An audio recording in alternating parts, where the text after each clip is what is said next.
엄마는 그냥 우리 집 도우미 같아. 여러분, 안녕하세요.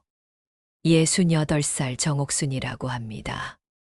아마 저와 비슷한 나이 또래분들이시라면 제 이야기에 깊이 공감하실 것 같아요. 혹시 여러분도 자녀들을 위해 희생하고 계시는 건 아닌가요? 제 이야기를 끝까지 들어보시고 댓글로 여러분의 생각도 나눠주시면 감사하겠습니다. 몇 년 전까지만 해도 저는 시골에서 혼자 조용히 살고 있었습니다. 남편이 세상을 떠난 지 10년, 그동안 텃밭 가꾸고 이웃들과 소소한 이야기 나누며 나름 평온한 노년을 보내고 있었거든요. 그런데 어느 날 딸 윤미로부터 전화가 왔어요. 목소리에 애교가 가득했죠. 엄마, 지호가 이제 6살이 되었는데 어린이집 적응이 힘들어 한다며 철호와 자신은 맞벌이라 도저히 아이를 제대로 돌볼 시간이 없다고 하더라고요. 그러면서 서울로 올라와서 손주를 좀 봐달라고 부탁하는 거예요. 처음에는 주저했습니다. 시골 생활에 익숙해진 제가 서울의 복잡하고 빠른 생활에 적응할 수 있을까 싶었거든요. 하지만 딸의 간절한 부탁과 손주에 대한 그리움이 마음을 움직였어요. 특히 지호 녀석이 전화기 너머로 할머니 보고 싶다고 칭얼거리는 소리를 들으니 어떻게 거절할 수 있겠어요? 그래서 시골집을 이웃에게 맡기고 딸네 집으로 올라갔습니다. 처음 한 달은 정말 행복했어요. 오랜만에 보는 손주는 제가 기억하던 것보다 훨씬 컸고 말도 제잘제잘 잘하더라고요. 아침에 일어나서 지호 옷 입혀주고 어린이집 데려다주고 집에 와서 저녁 준비하고 이런 일상이 새롭고 즐거웠어요. 딸과 사위도 고맙다고 인사하고 가끔은 외식도 시켜주고 했거든요. 그런데 시간이 지나면서 분위기가 달라지기 시작했어요. 처음에는 제가 도와주는 것에 대해 고마워하던 딸 부부가 점점 당연하게 여기기 시작한 거예요. 아침에 지호 등원 준비가 늦으면 짜증부터 내고 저녁에 늦게 들어와서도 밥이 준비 안 되어 있으면 눈치를 주더라고요. 특히 딸 윤미는 점점 제게 요구하는 것들이 많아졌어요. 아이 돌보는 것뿐만 아니라 집안 청소, 빨래, 장보기까지 모든 게 제 몫이 되어버렸죠. 사위 철호는 직접 뭐라고 하지는 않았지만 퇴근하고 와서 집이 어수선하면 한숨부터 쉬곤 했어요. 그러던 중 제가 무릎이 아파서 병원에 다녀와야 한다고 했더니 딸이 대뜸 물어보더라고요. 그러면 지호는 누가 데려다 주냐고. 제 건강보다 아이 등원이 더 중요한 것처럼 말이에요. 그때 처음으로 뭔가 잘못되었다는 생각이 들었습니다. 여러분은 어떻게 생각하세요? 가족을 위한 희생이 어디까지가 당연한 걸까요? 사실 그때만 해도 저는 참아야 한다고 생각했어요. 딸 부부가 생계를 위해 바쁘게 일하는 걸 보니 이해가 되기도 했고, 손주를 돌보는 일이 할머니로서는 당연한 역할이라고 생각했거든요.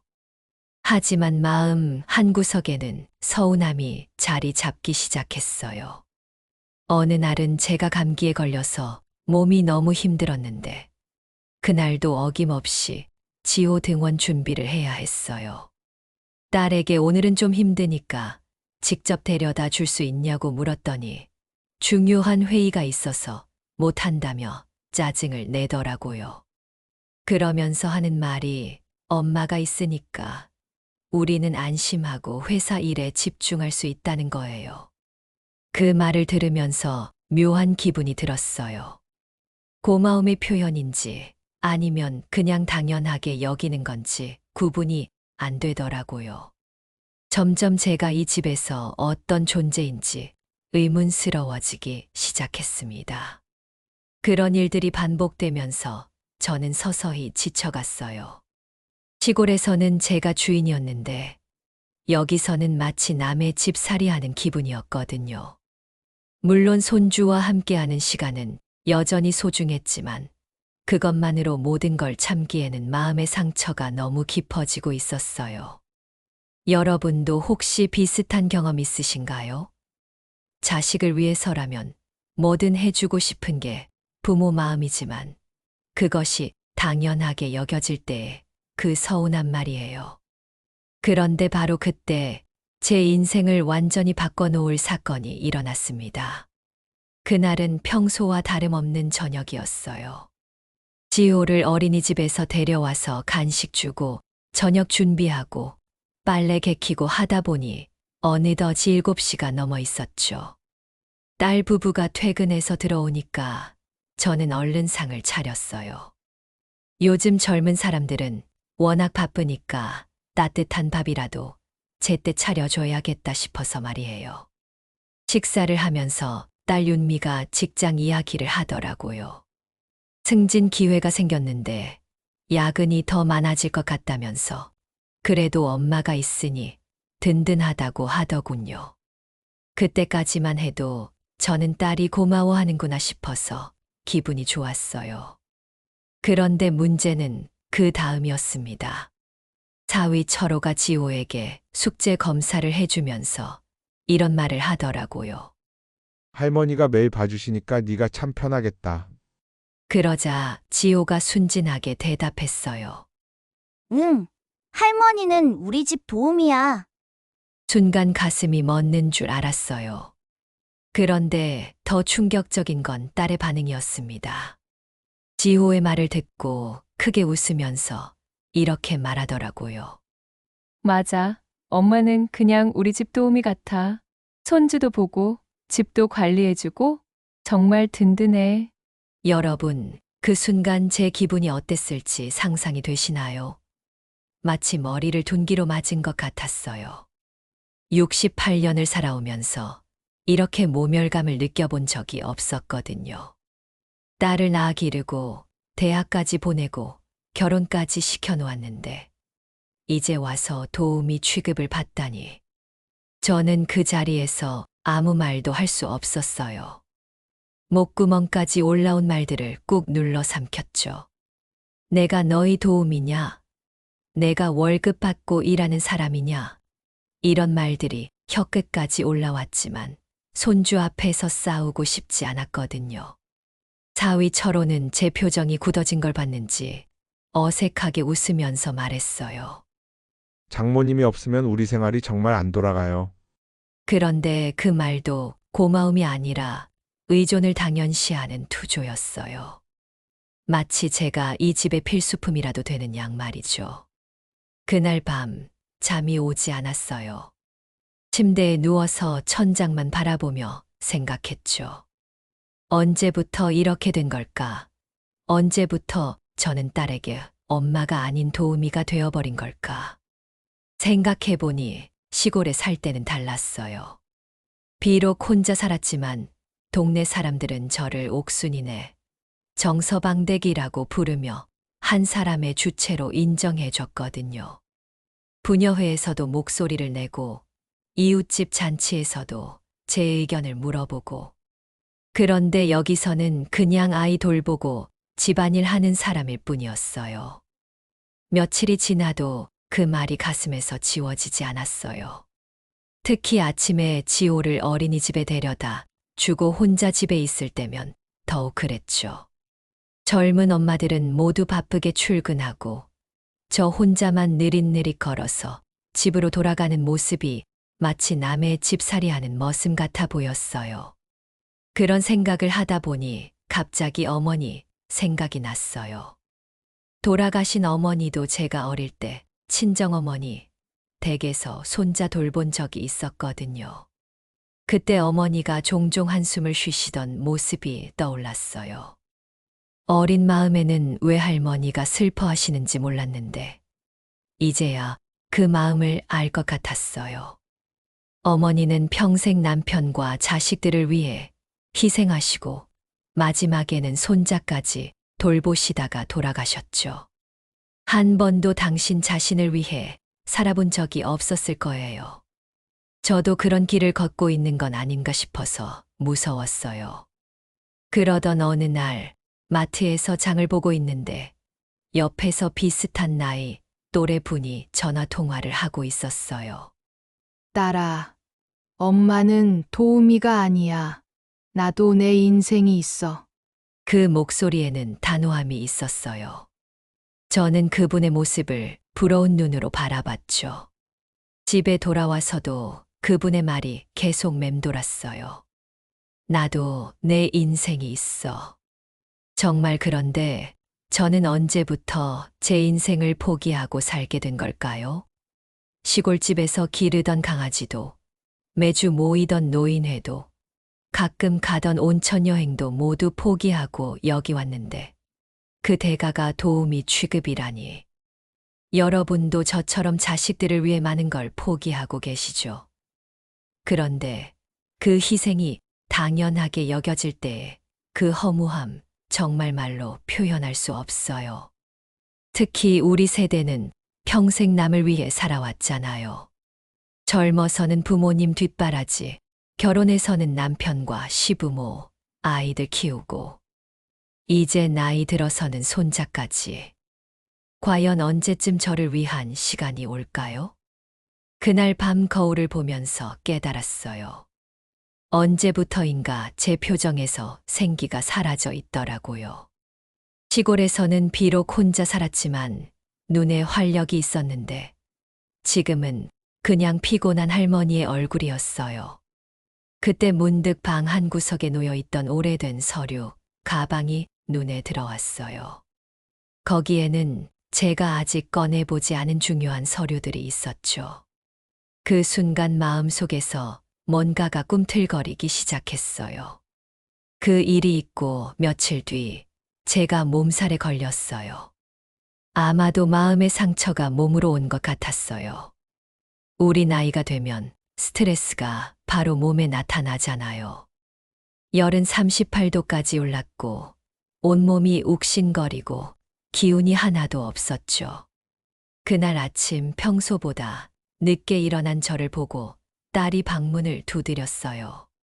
엄마, 왜 이렇게 늦어? 지호 등원 준비해야 하는데. 목소리에서부터 짜증이 묻어나더라고요. 저는 힘겹게 일어나 문을 열고 말했어요. 미안해, 몸살이 심해서 좀 힘들어. 그런데 딸의 반응이 어땠는지 아세요? 제 얼굴색을 보거나 이마에 손을 대어보지도 않고 바로 이렇게 말하더라고요. 엄마, 그러면 애는 누가 봐? 우리 내일 중요한 회의 있어서 절대 늦을 수 없거든. 약 먹고 좀 버텨봐. 그 말을 들으면서 정말 허탈했어요. 38년 전 윤미가 아플 때는 밤새도록 간호하고 병원 응급실까지 업고 뛰어갔던 제가 이제는 아파도 애 걱정부터 들어야 하는 처지가 되었구나 싶었죠. 결국 그날도 열이 펄펄 나는 몸을 이끌고 지호를 어린이집에 데려다 줬어요. 길을 걷는 동안 어지러워서 몇 번이나 담벼락에 기댔죠. 지호가 할머니 괜찮아 하고 물어보는데 6살짜리 손주가 저를 걱정하는 모습이 더 서글펐어요. 어린이집에서 돌아와 누워 있는데 또 몸살이 심해졌어요. 젊을 때는 이 정도 몸살이야 참고 견딜 수 있었는데 나이가 드니까 회복력이 예전 같지 않더라고요. 그래도 지호 하원 시간에 맞춰 나가야 했어요. 딸은 회의 때문에 못 온다고 문자만 보냈거든요. 저녁 준비를 하다가 정말 쓰러질 뻔했어요. 주방에서 현기증이 나서 싱크대를 붙잡고 있는데 마침 사위 철호가 퇴근해서 들어왔어요. 제 모습을 보고는 놀라더라고요. 장모님, 많이 아프신가 봐요. 얼굴이 완전 하얘졌네요. 그때서야 누군가가 제 몸을 걱정해 주는구나 싶어서 눈물이 날 뻔했어요. 하지만 바로 이어진 말이 또 상처가 되었죠. 그래도 지호 저녁은 챙겨줘야 하는데 괜찮으시죠? 여러분, 이런 상황에서 어떤 기분이 드실까요? 제가 아픈 것보다 아이 밥 걱정을 먼저 하는 모습을 보니 정말 제가 이 집에서 그냥 일꾼 취급받고 있구나 싶었어요. 그날 밤 딸이 퇴근해서 들어온 건 거의 10시였어요. 지호는 이미 잠들었고 저는 열 때문에 제대로 누워있지도 못하고 있었죠. 그런데 딸이 들어오자마자 한 말이 엄마, 내일 아침에 지호 김밥 도시락 싸줘야 해. 소풍 간다고 했거든.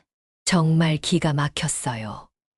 제가 이렇게 알아 누워 있는데 내일 도시락 걱정이 먼저라니. 저는 떨리는 목소리로 말했어요. 미안한데 내일은 정말 힘들 것 같아. 너가 사서 보내면 안 될까? 그러자 딸이 짜증스럽게 대답했어요. 엄마가 있으니까 다행이지. 없으면 우리가 어떻게 해? 약 먹고 하루만 더 버텨봐. 그 순간 정말 서러웠어요. 제가 평생 키워온 딸이 제가 아픈 것보다 자기 편의를 먼저 생각하는구나 싶어서. 우리 어머니 세대는 아이가 아프면 밤새 기도라도 했는데 요즘 젊은 사람들은 참 달라도 너무 다른 것 같아요. 그날 밤새 잠을 못 잃었어요. 열 때문이기도 했지만 마음이 더 아팠거든요. 새벽에 화장실을 가려고 일어나는데 다리에 힘이 하나도 없어서 벽을 짚고 걸어야 했어요. 거울에 비친 제 모습을 보니까 정말 초라했어요. 볼은 쑥 들어가고 눈은 푹 꺼지고 문득 시골에서 혼자 아팠을 때가 생각났어요. 비록 혼자였지만 이웃 할머니가 죽 끓여다 주고 동네 아주머니가 병원까지 데려다 주고 그랬거든요. 그때는 비록 가족은 아니었지만 진짜 걱정해 주는 마음이 느껴졌어요. 그런데 지금은 가족인데도 그런 따뜻함을 느낄 수 없으니 얼마나 허전한지. 다음 날 아침 정말 억지로 일어나서 지호 도시락을 쌌어요. 김밥을 만들면서 손이 계속 떨렸죠. 지호가 할머니 아파 하고 물어보니까 괜찮다고 웃으며 대답했어요. 아이 앞에서는 티 내고 싶지 않았거든요. 딸 부부는 그날도 바쁘게 출근했어요. 제가 아픈 건 안중에도 없는 것 같더라고요. 지호를 어린이집에 데려다 주고 집에 돌아와서는 정말 쓰러질 뻔했어요. 소파에 누워 있으면서 생각했죠. 과연 내가 언제까지 이렇게 살아야 할까? 그때 문득 방 한쪽 구석에 놓여 있던 낡은 서류, 가방이 눈에 들어왔어요. 몇 달째 그냥 놓아두기만 했던 가방이었죠. 몸은 아팠지만 왠지 그 가방을 열어보고 싶었어요. 무거운 몸을 이끌고 가방에 다가갔어요. 가방을 열어보니 여러 가지 서류들이 정리되어 있었어요. 통장, 보험 서류, 그리고 부동산 등기부등본들. 그 중에서 유독 눈에 띄는 서류가 하나 있었어요. 바로 이 아파트의 등기부등본이었죠. 서류를 들여다보는 순간 가슴이 뛰기 시작했어요. 거기에는 분명히 제 이름이 적혀 있었거든요. 정옥순.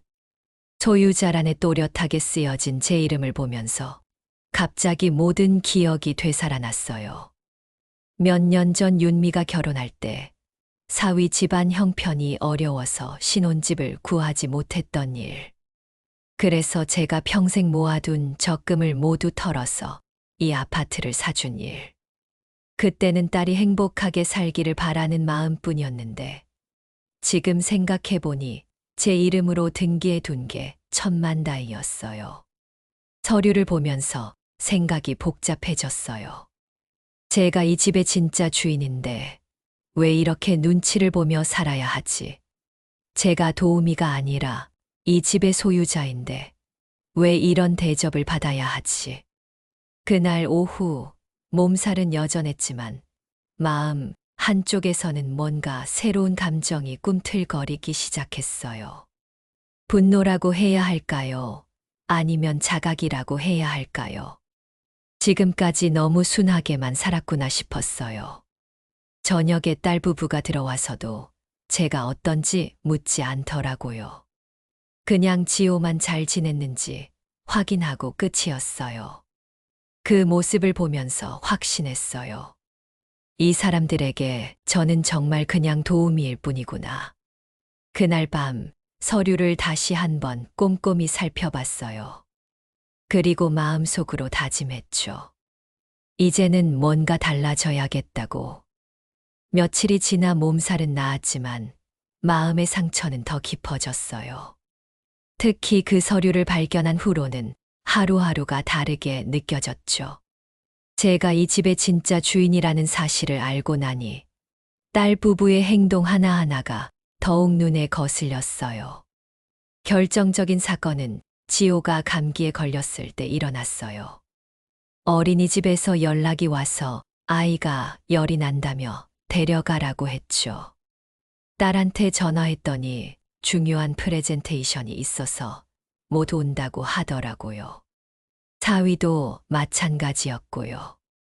결국 제가 택시를 타고 어린이집에 가서 지호를 데려왔어요. 아이 열이 39도까지 올랐는데 병원에 가니까 독감이라고 하더라고요. 의사 선생님이 며칠간 푹 쉬어야 한다면서 해열제와 감기약을 처방해 줬어요. 그날 밤이 정말 힘들었어요. 지호가 열 때문에 계속 보채고 잠도 제대로 못 자고 했거든요. 저는 밤새 아이 옆에서 물수건으로 열을 식혀주고 약 먹이고 물 먹이고 했어요. 68살 나이에 밤새 간병하기가 쉽지 않더라고요. 허리는 끊어질 듯 아프고 눈은 감겨오고 새벽 4시쯤 되니까 지호가 겨우 잠들었어요. 저도 소파에 기대어 잠깐 눈을 붙였는데 아침 7시에 딸이 일어나더라고요. 제가 거실 소파에서 쪽잠을 자고 있는 걸 보고는 뭐라고 했는지 아세요? 엄마가 있으니까 정말 다행이지. 나 혼자였으면 어떻게 했을까? 그 말을 들으면서 정말 기가 막혔어요. 고맙다는 인사도 없이 밤새 고생한 저에 대한 걱정도 없이 그냥 당연한 일이라는 듯이 말하더라고요. 마치 제가 월급 받고 일하는 간병인이라도 되는 양 말이죠. 사위도 출근하면서 한 말이 지호 때문에 오늘도 못 가시겠네요. 그래도 장모님이 계셔서 우리는 안심하고 회사에 갈 수 있어요 였어요. 역시나 고마움이 아니라 의존의 표현이었죠. 그때 정말 화가 머리끝까지 치밀었어요. 평생 남을 위해 살아온 제가 지금까지도 누군가를 위해 희생하고 있는데 그 희생을 당연하게 여기는 모습을 보니 참을 수 없었거든요. 지호가 조금 나아진 오후 저는 마음을 굳혔어요. 더 이상 이런 식으로 살 수는 없겠다고. 제 인생의 마지막 시간들을 이렇게 인정받지 못하는 희생으로만 채울 수는 없다고 생각했어요.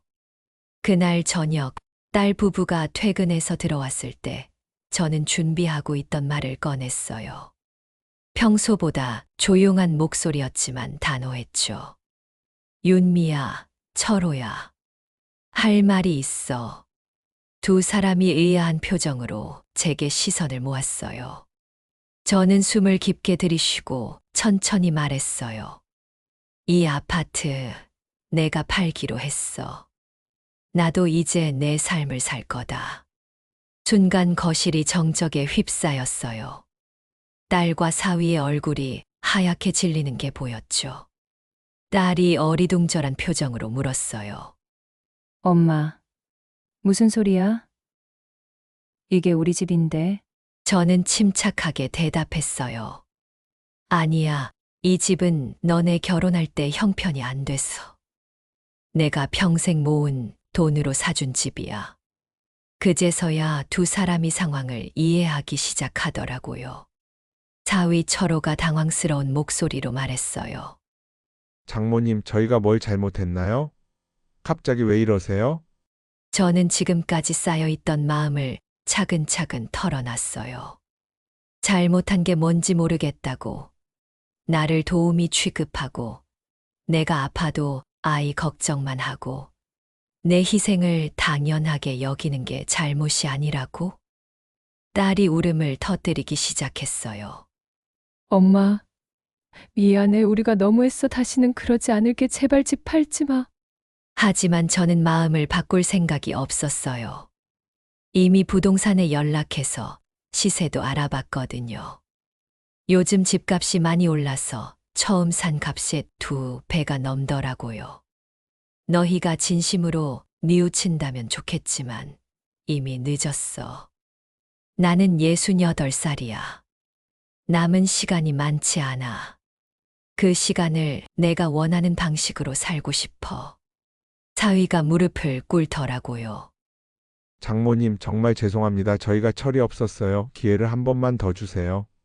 그런데 참 이상한 게 그들이 무릎 꿇고 사정하는 모습을 봐도 마음이 움직이지 않더라고요. 오히려 지금까지 제가 얼마나 만만하게 보였으면 저러나 싶었어요. 미안하지만 이미 결정했어.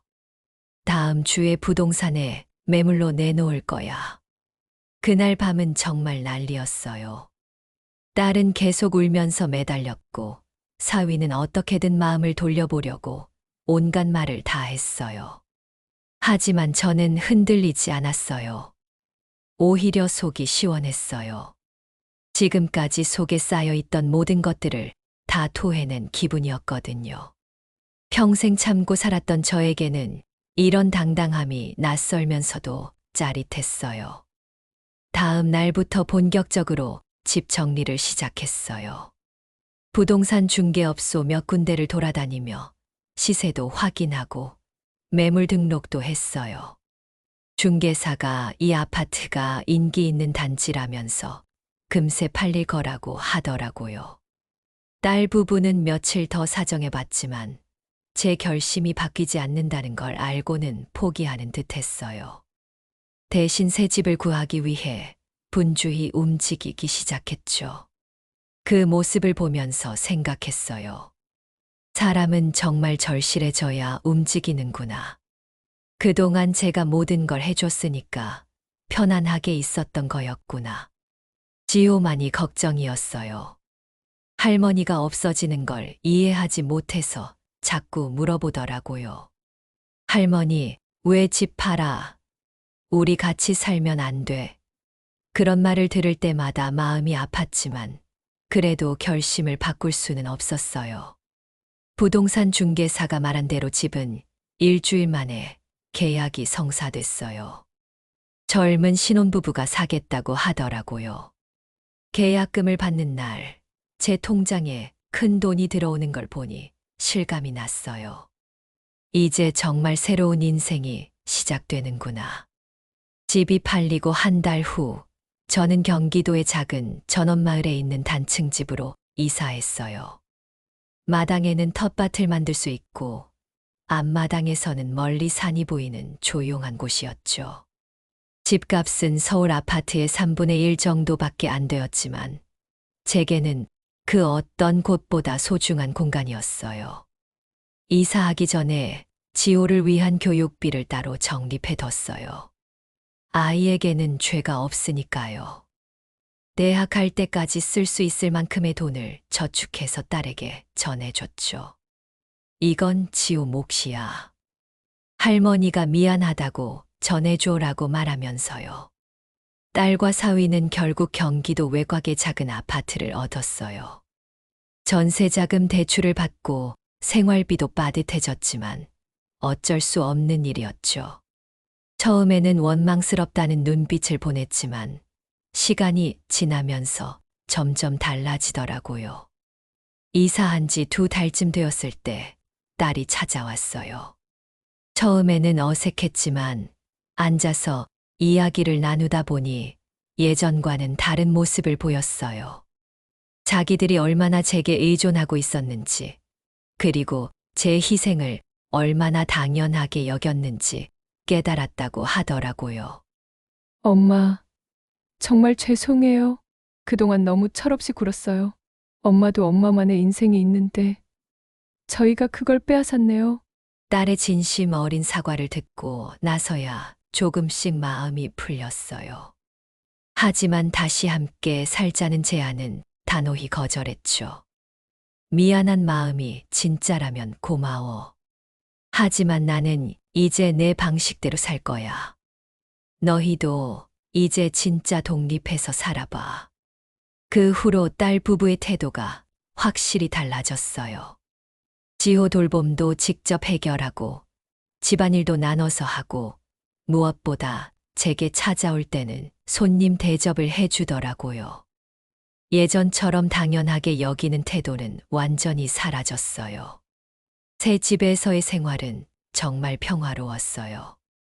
아침에는 마당에 나가서 상추며 토마토를 기르고, 오후에는 동네 할머니들과 수다도 떨고, 저녁에는 좋아하는 드라마를 보면서 시간을 보냈죠.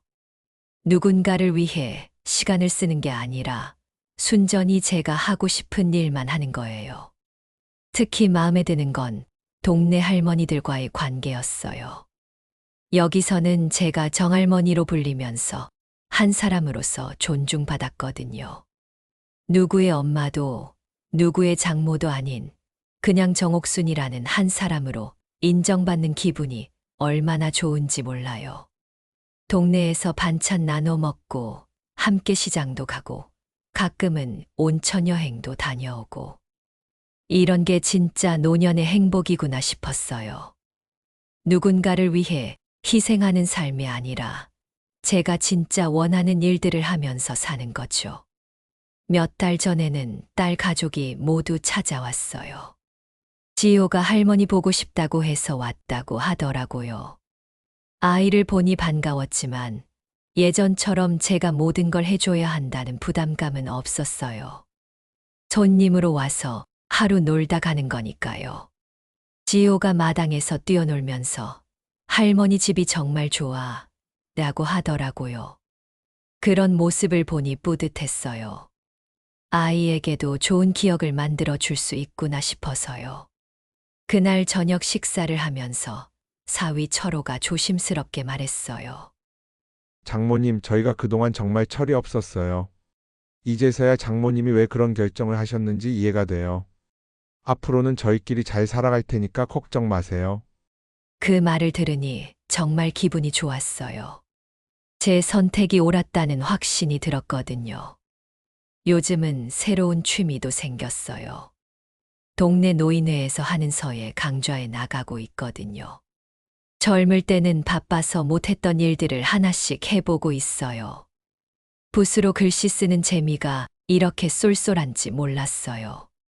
지난주에는 동네 할머니들과 함께 제주도 여행도 다녀왔어요.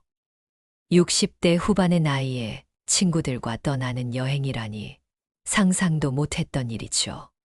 바다를 보면서 정말 자유롭다는 생각이 들었어요. 이제는 가끔 예전 생활이 꿈처럼 느껴져요. 아침마다 지호 등원시키고 빨래하고 청소하고 저녁 준비하던 그 반복적인 일상이 정말 제 삶이었나 싶어서요. 물론 손주에 대한 사랑은 변함없지만 그 사랑이 제 인생 전부가 될 필요는 없다는 걸 깨달았어요. 여러분 중에도 저와 비슷한 상황에 계신 분들이 있을 거예요. 자식들을 위해 모든 걸 참고 견디면서 살고 계시는 분들 말이에요. 그런 분들께 말씀드리고 싶어요. 희생이 사랑의 전부는 아니라는 걸요. 진짜 사랑은 서로 존중하는 관계에서 나오는 거예요. 일방적인 희생은 오히려 상대방을 나약하게 만들고 자신을 소모시킬 뿐이에요. 저도 68살이 되어서야 깨달았지만 늦었다고 생각하지는 않아요. 특히 우리 세대 여성들은 평생 남을 위해 살아왔잖아요. 부모님 뒷바라지, 남편 내조, 자식 뒷받침, 이제는 손주 돌봄까지. 하지만 우리에게도 우리만의 삶이 있어요. 나이가 들었다고 해서 우리의 존재 가치가 줄어드는 건 아니거든요. 용기를 내세요. 당당하게 말하세요. 나도 내 인생이 있다고. 물론 쉽지 않을 거예요. 저도 얼마나 많은 고민을 했는지 몰라요. 하지만 그 용기 하나로 제 인생이 완전히 바뀌었어요. 지금 제가 이렇게 평화롭고 행복하게 살 수 있는 건 그때 용기를 냈기 때문이에요. 만약 계속 참고 살았다면 분명히 후회했을 거예요. 제가 원하는 마지막 시간들을 보낼 수 없었을 테니까요. 어제는 딸에게서 연락이 왔어요.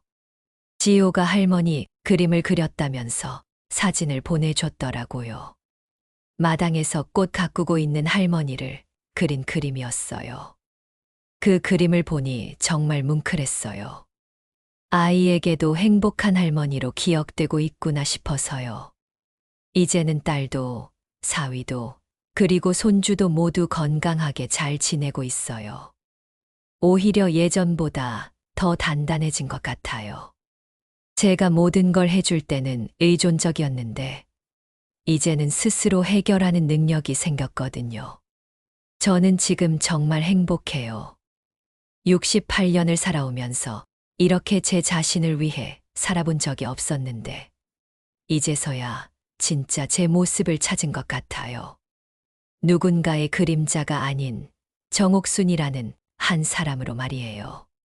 여러분도 용기 내세요. 늦었다고 생각하지 마세요. 지금이라도 당신만의 인생을 시작하는 거예요. 당신이 행복해야 가족들도 진짜 행복해질 수 있어요. 저처럼 말이에요.